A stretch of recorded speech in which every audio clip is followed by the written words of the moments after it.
Sejam bem-vindos a mais um AgePod, o meu podcast para falar sobre acessibilidade, gestão e inclusão. E hoje nós vamos falar de um tema que eu particularmente tive muita dúvida no começo. Enchi bastante as paciências mesmo da nossa convidada, que é sobre direito previdenciário para pessoas com deficiência. Foi, uma coisa que eu mandava mensagem para ela toda hora. Ela já esteve aqui conosco no nosso primeiro AgePod. Eu vou ter a honra de receber aqui mais uma vez conosco a advogada previdenciária Rafaela Bertolucci. Deixa eu pegar as mãozinhas dela. Muito bom. A outra também, não é sozinha, obrigada. Muito bom estar aqui de volta, Leide, falando sobre esse assunto que é tão importante, né? Muito relevante, porque tem muitas e muitas pessoas que não têm noção do direito que elas possuem referente falando aqui da questão da pessoa com deficiência. E assim, para começar, vamos na dúvida que foi assim, a minha dúvida, eu acredito que é a dúvida de muita gente. Qual que é a diferença de BPC/LOAS, né, que as duas coisas é a mesma coisa, para aposentadoria por invalidez? O BPC/LOAS, ele é um benefício assistencial, enquanto nós temos a aposentadoria, que é um benefício previdenciário. Então, ou quando a gente fala de benefício assistencial, nós estamos falando para pessoas vulneráveis. Então, o BPC/LOAS, ele atinge, né, ele abrange tanto idosos, né, a partir de 65 anos, ou pessoas com deficiência. E aqui o que é a diferença? A aposentadoria, nós temos que ter contribuições. A pessoa tem que estar pagando para o INSS. No caso do benefício assistencial, ele é um benefício que o governo dá para essas pessoas que estão em situação vulnerável, que não tem condição, não tem outra forma de manter, né, de se manter, de ter uma vida ali básica que a gente fala. Mas a diferença principal um é um benefício em que não precisa ter contribuição para o INSS, e a aposentadoria nós temos que ter essa contribuição. Dentro da aposentadoria, que nós vamos falar acho que depois, tem vários outros requisitos para a questão da deficiência, mas o benefício do LOAS, ele também tem alguns critérios, que é a questão da vulnerabilidade, questão da renda familiar, que ela não pode hoje ultrapassar 1/4 do salário mínimo por pessoa. Tem uma pequena variação ali na questão judicial, que a gente consegue mexer um pouquinho ali, passar de meio salário por pessoa, mas o requisito principal é 1/4 do salário por pessoa, ser idoso, 65 anos, ou pessoa com deficiência, estar cadastrado no CadÚnico, para ter ali toda essa conversação das informações da pessoa, se realmente ela é uma pessoa vulnerável, e é isso. E quem nunca contribuiu, tem acesso a isso? Pode receber? É o que a gente está falando, quem nunca contribuiu, nunca vai se aposentar. As pessoas sempre falam, fulano, meu vizinho, ciclano, aposentou com um salário mínimo, nunca pagou R$1 para o INSS. Não existe aposentadoria sem contribuição. O que existe realmente e unicamente é o benefício vou falar LOAS, que é o que todo mundo mais conhece, né, que é o BPC/LOAS. É o único benefício que é dado do governo sem a contribuição, que é pago pelo INSS sem nenhum tipo de, de uma contribuição, arrecadação ali de algum tipo de imposto. Tá, e assim, eu vi muito assim, que eu acompanhava, né, sempre estava ali. Qual que é essa diferença entre incapacidade e deficiência permanente, invalidez permanente? Aqui nós temos, podemos falar de 3 formas, porque nós temos a deficiência, que ela não necessariamente, ela não precisa ter uma incapacidade total. Vou aqui falar o seu caso, você é considerada deficiente, eu acredito que hoje no seu caso é moderado, não sei seu laudo, mas moderado, mas existe a incapacidade permanente, que é aquela incapacidade total, e a incapacidade, nossa, me fugiu um nome aqui agora, que é quando a pessoa somente afasta, que ela vai se recuperar. Então, quando a gente fala de deficiência dentro do INSS, nós temos um índice que quando nós vamos fazer o pedido de aposentadoria para que essa pessoa com deficiência, existe um índice de funcionalidade. Quando a pessoa vai fazer o pedido, quando nós fazemos o pedido de aposentadoria por deficiência, além do laudo médico, obviamente que essa pessoa tem que ter um CID, ela tem que ter um laudo médico, ela tem que ter aquela constatação, mas a perícia médica não vai avaliar só o papel, não vai avaliar só o CID, ela vai analisar a funcionalidade dessa pessoa no mundo. Então, nós temos esse índice que ele vai julgar de certa forma, porque tem uma pontuação que a pessoa tem que atingir e ali ela vai ser definida se a deficiência dela é leve, moderada ou grave. E dentro dessa subdivisão... Qual que é a diferença entre leve, moderada? O que vai definir realmente mesmo é a questão da atuação da pessoa na sociedade, a funcionalidade dela. Por exemplo, eu vou dar um exemplo aqui familiar. A minha mãe é deficiente auditiva. E eu fiz o pedido dela de aposentadoria por deficiência. Porque nós temos regras mais brandas. Então, o tempo de contribuição, questão de idade, tudo é diferente da aposentadoria normal, da aposentadoria convencional. Então, o laudo médico da minha mãe, o otorrino que avaliou ela, deu o laudo para ela de uma perca auditiva grave. Muito grave, uma perca auditiva severa. Quando ela passou pela perícia do INSS, a perca auditiva dela foi considerada moderada. Por quê? Ela tem aparelho auditivo dos dois lados e ela consegue atender um telefone, ela consegue conversar com outra pessoa porque ela tem uma certa leitura labial, ela consegue ter uma vida social normal.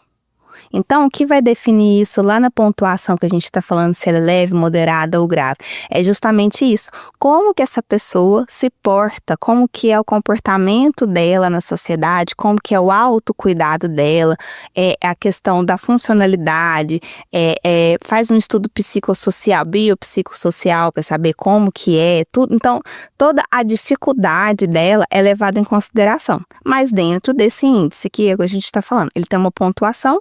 Quanto maior a sua pontuação, maior a sua gravidade da deficiência. Quanto menor a sua pontuação, mais leve. E uma coisa interessante que você falou assim, olha, no INSS foi considerado grave, certo? Não, o médico particular, a deficiência dela é grave. Era grave. Mas dentro do INSS foi considerado moderado. Tá. Porque dentro do que a gente está falando, ela tem uma condição social, ela consegue como diz o outro, se virar melhor no mundo sem tanta dificuldade. Mas, por exemplo, pode ter uma outra pessoa que tem o mesmo nível de perca auditiva que a minha mãe, que tem um pouco mais de dificuldade ou que tenha muito mais dificuldade. Então, não é a questão apenas do laudo, é mais realmente como é a vivência da pessoa no convívio social mesmo, na questão. E suponhamos que eu vou lá no INSS, tudo, e eles falam, não é tão grave, é moderado, é leve, volta pro trabalho, uma coisa que a gente vê muito acontecer. Tem como recorrer disso? Dado que venha administrativamente um indeferimento, não quer dizer que a pessoa não tenha o direito. Quando a gente fala dessa questão, dessa classificação dentro da deficiência do INSS, é mais por uma questão da divisão dessa adequação da aposentadoria. Porque uma aposentadoria, uma deficiência leve, ela tem que ter mais tempo de contribuição. Uma aposentadoria uma deficiência grave, ela tem uma questão de contribuição menor. Então, a classificação do INSS, ela é basicamente para isso, para definir qual o tempo de contribuição que a pessoa vai ter. Mas, por exemplo, fui lá, eu já tenho os meus 25 anos de contribuição, minha deficiência é considerada grave. Por quê? 25 anos de contribuição, mulher, deficiente, grave, eu me aposentarei. Só que o INSS vai lá e me enquadra como moderada. Então, eu teria que contribuir mais 4 anos, teria que contribuir por mais 29 anos. Só que eu considero a minha deficiência grave. Eu tenho que aceitar o que o INSS falou? Não, eu posso judicializar. Então, nós vamos recorrer isso de forma judicial. Dentro do judiciário é feito também nova perícia, não pelos peritos do INSS, mas pelos peritos do Tribunal de Justiça. É feita uma nova avaliação e aí sim é que vai ser decidido como que é a questão da deficiência da pessoa. Tá, e uma dúvida também muito frequente que as pessoas têm recebo BPC. Posso trabalhar? Enquanto, outra coisa também que você já vai emendar pra mim, tipo assim, eu tô nesse processo, né, recorri tudo. Posso trabalhar? Posso dirigir um carro de aplicativo? Posso vender alguma coisa? Como que funciona isso? É o que a gente falou, o BPC ele é única e exclusivamente para pessoas vulneráveis, aquela pessoa que ela não tem condição de entrar no mercado de trabalho ou que ela não tem outra fonte de renda, ela não consegue trabalhar. Se essa pessoa trabalha, ela não vai ter direito ao BPC. Mas hoje não, né? Desde 2013, se eu não me engano, existe um auxílio que chama Auxílio Inclusão. Esse benefício é para pessoas com deficiência. Eu sou deficiente, não tinha condição nenhuma, não tinha renda nenhuma, consegui o BPC. Mas a minha deficiência, ela me permite ter algum tipo de renda. Eu consegui um trabalho, onde ali dentro da minha deficiência eu consigo trabalhar. Eu estava recebendo o BPC Loas. Eu consegui esse trabalho. Eu vou perder o BPC, porque ele é pago sobre um salário mínimo, mas eu passo a ter direito a um auxílio inclusão. Ah, legal. Mas esse auxílio, como tudo, tem seus requisitos. Então, se eu estava recebendo o BPC, eu tinha todo aquele requisito que a gente conversou aqui. Ou seja, por deficiência grave ou moderada, e tem a questão da renda, é o mais importante. Se eu estou dentro dessa renda e o meu trabalho não excede a 2 salários mínimos, o governo paga esse auxílio inclusão, que é um incentivo de meio salário mínimo que ele paga para as pessoas deficientes trabalharem, manterem essa questão do trabalho. E é um auxílio que é pouco difundido hoje, Leide, para ser bem sincero, a gente quase não vê. As informações hoje na internet, elas são muito mais propagandas para angariar clientes, né? Aquela questão daquela informação de qualidade, né? Exatamente. Mas aquelas notícias, como que a gente fala quando é para supervalorizar, né? Aquela questão. Anúncios. Exatamente. E mais do que dar informação mesmo, é mais para puxar o cliente. Então, o auxílio inclusão, ele é pouco difundido e poucas pessoas sabem que tem direito. E ele não tem limite de pagamento, ele não tem limite de parcela. Se você continua dentro ali dos requisitos da questão de renda, o benefício ele continua sendo pago para você. Ou seja, se eu sou uma pessoa com deficiência, se eu tenho esse auxílio, recebo até 2 salários mínimos, eu posso continuar trabalhando e continuar recebendo esse auxílio do governo de meio salário mínimo. Isso, você não vai ter direito ao BPC total, porque ele é pago sobre um salário mínimo. E outra, uma questão importante, estou trabalhando, tinha direito ao BPC, estou recebendo meu auxílio inclusão. Perdi o meu emprego, automaticamente eu posso voltar a receber o BPC Loas. Integral, de forma integral. De forma integral, exatamente. Uma dúvida também muito é que, especialmente, né, das pessoas que têm algum tipo de deficiência, ou um filho com algum tipo de deficiência. Se eu tenho uma criança autista, automaticamente eu consigo esse benefício? Porque existe um benefício, não é? Para mãe de criança autista, não é para mãe, é para criança, que no caso, como a criança é menor de idade, vai para mãe. Como que funciona todo esse Na verdade, existe muitos projetos de lei em relação a isso, para a questão do autismo, para as mães atípicas, tanto para a criança quanto para as mães atípicas. Hoje, o único benefício que o autismo consegue é o BPC Loas, porque ele está enquadrado como deficiente. Então, o critério é o mesmo, vai ter que ter a questão da renda. Então, não basta eu ter um laudo de autismo, eu ter todo um critério de tratamento, tenho toda aquela despesa, mas a minha renda familiar, ela ultrapassa o que a lei permite. Então, a criança não vai ter direito ao BPC. Os projetos de lei são justamente para isso, para tentar balancear essa questão, dar uma diferenciada em relação a essa questão da renda, para ver se vai ser possível mudar esse critério para a criança com autismo, porque a gente sabe, porque tem todo um tratamento envolvido que às vezes o plano de saúde não consegue suprir, ou que as pessoas não têm acesso ao plano de saúde, então tem que às vezes bancar isso particularmente. E com um grande número, né, de diagnósticos de laudo de autismo, a legislação vai ter que se adequar, né? E a sociedade vai ter que se adequar justamente, às vezes, por essa pressão também das mães em relação a isso, porque a gente sabe, muitas das mães largam os empregos para fazer o tratamento dos filhos, né? Quando a gente fala mãe, a gente também está incluindo o pai, porque às vezes aquela criança só tem o pai, né? Então a gente está falando de pais aqui no geral.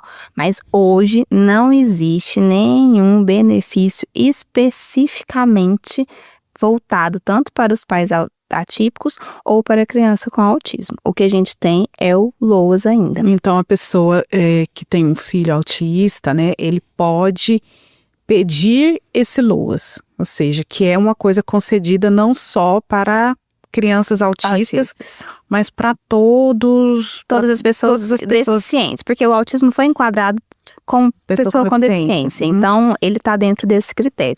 Mas o que a gente fala, a questão maior é a renda. Por que surgiu, acho que também essa questão dessa pressão em relação a ter projetos de leis mais específicos? Porque é o critério de renda. É um critério, porque o BPC ele foi criado realmente para pessoas vulneráveis.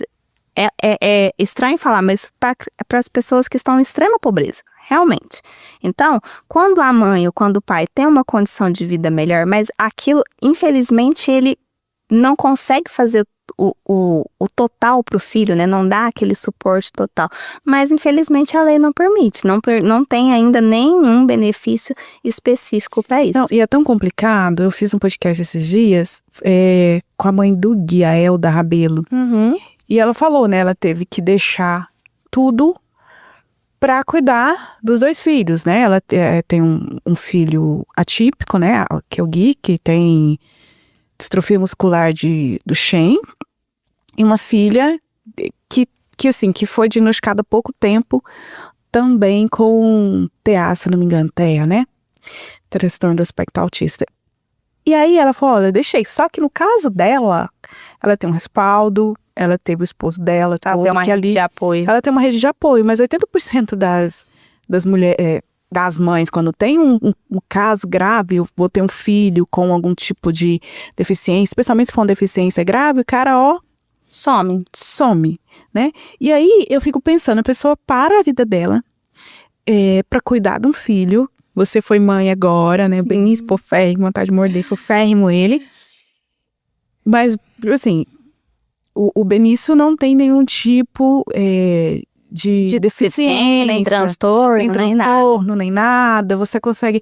E já é já é difícil conciliar. Já é difícil conciliar. Imagina agora você ter que... E você tem seu esposo também, rede de apoio, Mas aí, beleza, eu larguei a minha vida para cuidar do meu filho, que é uma coisa muito bonita, tudo, mas ele precisa disso. E agora, como que eu me aposento?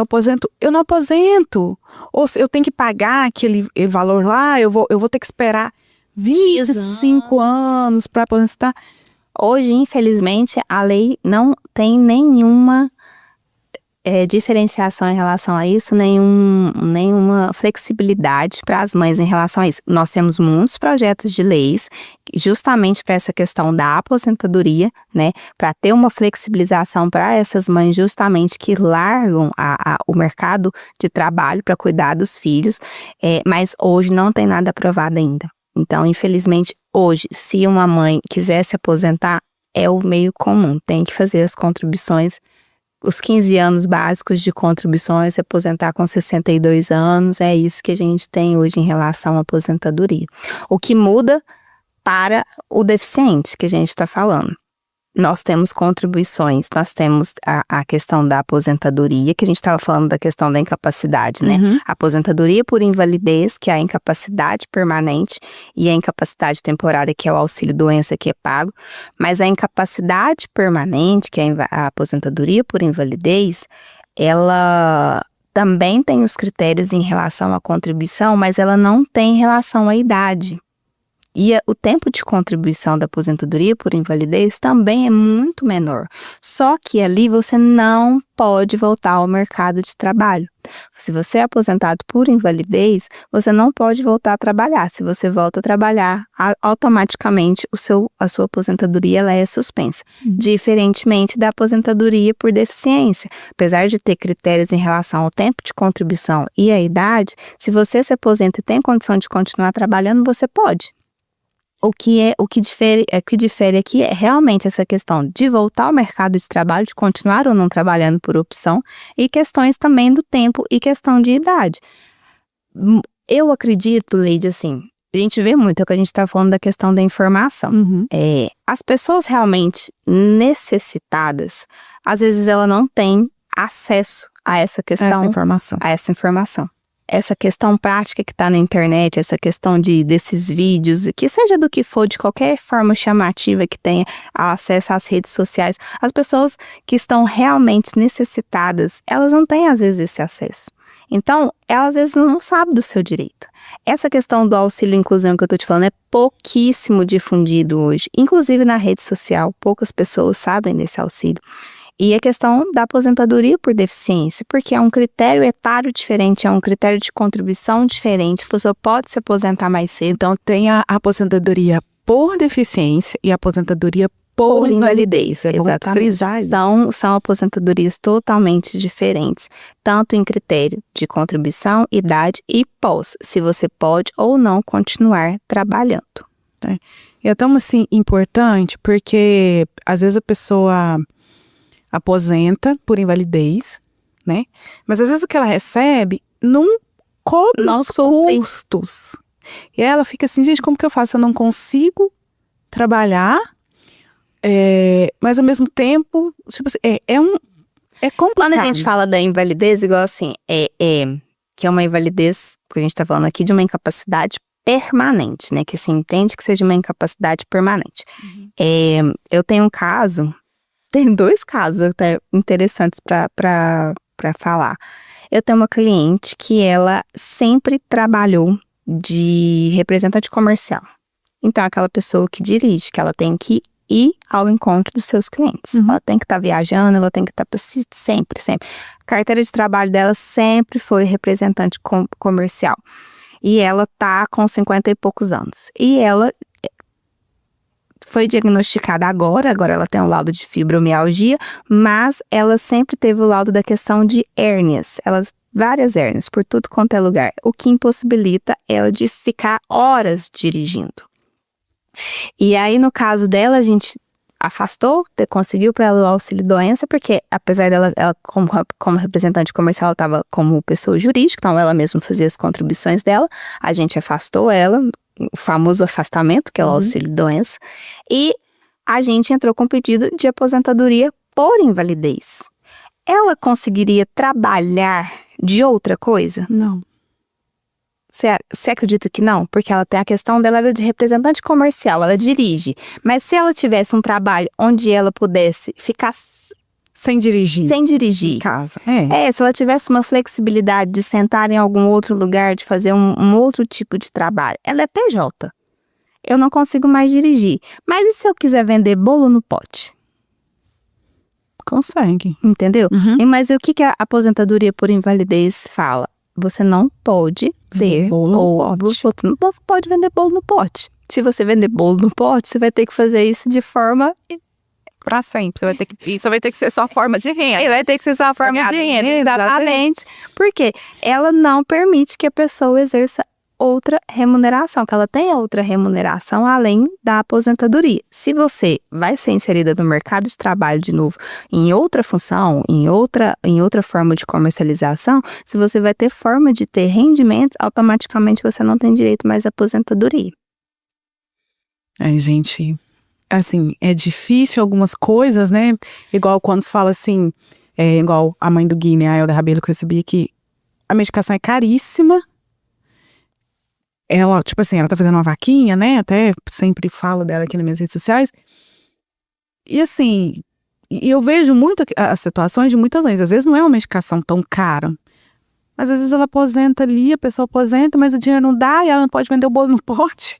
Eu fico, Senhor, o que eu faço? Exatamente. Eu tenho uma outra situação, e aí é o que eu ia comentar aqui, a outra situação que eu tenho é um cliente que ele foi aposentado por invalidez porque ele teve um acidente na perna e ele quase perdeu a funcionalidade dessa perna, praticamente perdeu. Só que ele era muito jovem quando ele foi aposentado. Então, ele trabalhava na roça, ele não tinha tantas informações, quem mexeu com isso para ele foi o patrão dele, e na cabeça dele, segundo ele, as informações que ele recebeu, é que ele era aposentado rural. E ele, na verdade, estava aposentado por invalidez. Obviamente, a questão rural contou para a aposentadoria por invalidez, porque como eu te falei, apesar de tudo, você tem que ter um número de contribuições, você tem que ter qualidade de segurado para ter essa aposentadoria por invalidez. E ele ficou 30 anos aposentado por invalidez e de carteira assinada, trabalhando. O INSS, ele tem essa falha, porque ele não tem funcionário suficiente para fazer essa fiscalização. Só que o que o INSS ele pode fazer? Quando ele descobre, ele pode, você estava trabalhando esse tempo todo e recebendo o meu benefício, então toma aqui a sua dívida agora de devolução dos valores que eu te paguei. 30 anos. 30 anos, 30 Mas e aí que virou isso? A gente entrou com recurso, porque na verdade ele não sabia, ele realmente não tinha esse discernimento do que era a aposentadoria dele, que ele não poderia exercer outra profissão. Inclusive, ele estudou para ser porteiro, fez alguns cursos, alguma coisa para trabalhar em portaria, e quando estava trabalhando normalmente, ele não tinha essa informação. Eu tava quase querendo outra aposentadoria. Se ele quisesse sair da aposentadoria por invalidez e ir para a aposentadoria convencional, né, por questão de tempo de contribuição, ele já teria direito. Inclusive, foi uma das teses que a gente utilizou, é que ele já teria direito a uma nova aposentadoria e ele recebeu todo esse benefício que a gente chama de boa-fé. Ele não sabia realmente da questão de que ele não poderia trabalhar estando aposentado por invalidez, que é uma questão que muita gente também não sabe, porque a gente está falando aqui da informação. Às vezes a informação ela é difundida da forma assim, você tem direito à aposentadoria, mas o as consequências, o que vai ser feito depois, as pessoas não têm essa informação. E aí, às vezes, é onde chega uma consequência dessa do INSS entrar com uma ação para requerer os valores pagos, que é direito do INSS fazer esse tipo de ação. Porque assim, da mesma forma que existem pessoas que sem conhecimento, que não agiu de má fé, né? E infelizmente também existe as outras que estão aí sabendo de tudo e querendo se fraudar, né? Fraudar de todas as formas possíveis. Rafa, muito bom te receber aqui mais uma vez. É um assunto que, por mais que a gente fale, sempre tem muita dúvida, sempre tem muita gente na internet propagando fake news, aquela questão de, me contrata, só mesmo para angariar clientes. Então, assim, quais são suas palavras finais em relação a esse assunto hoje, né? Porque, assim, vamos fazer outras coisas, porque vão surgir, graças a Deus, que vão ser aprovadas leis, especialmente para as mães atípicas, se Deus quiser, tá tudo já. Tem muita coisa, como que a gente fala já, assim, encaminhada, a ponto de ser aprovado para as mães atípicas. Mas para a questão da deficiência, no geral, apesar de nós termos já essa legislação, que é uma legislação antiga, que dá um certo ali conforto, acalento, né, para as pessoas com deficiência, mas ela ainda é uma lei muito puxada, né?